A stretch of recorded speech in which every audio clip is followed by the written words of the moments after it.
Pak Matasim. Ah lagi gandengan kene lho cek pasok. Nek mboten enten jenengan gak penak jerene. Monggo. Nggih. Lah nggih. Nek gak ono bakmat mriki ketoke gak cukup ngono lho. Masalahe medal ten pundi-pundi iki mesti bareng. Nggih kita gelar perpanjangan Bos Asno. Nggih Mas Gunawan.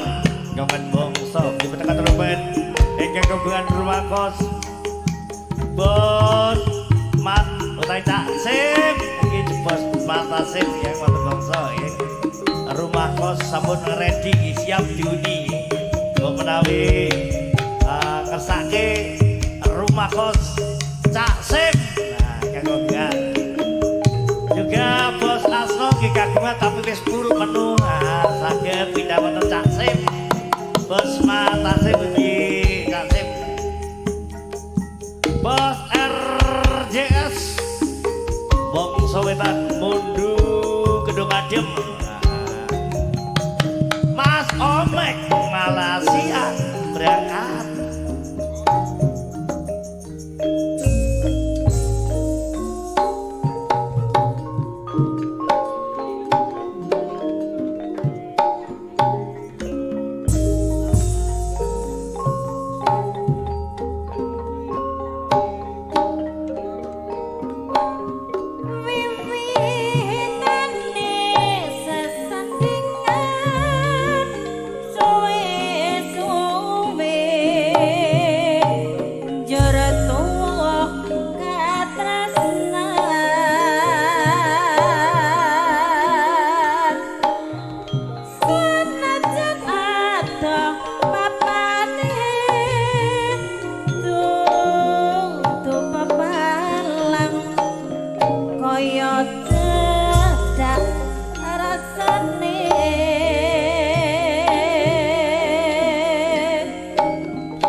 Tarik lure tondo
hati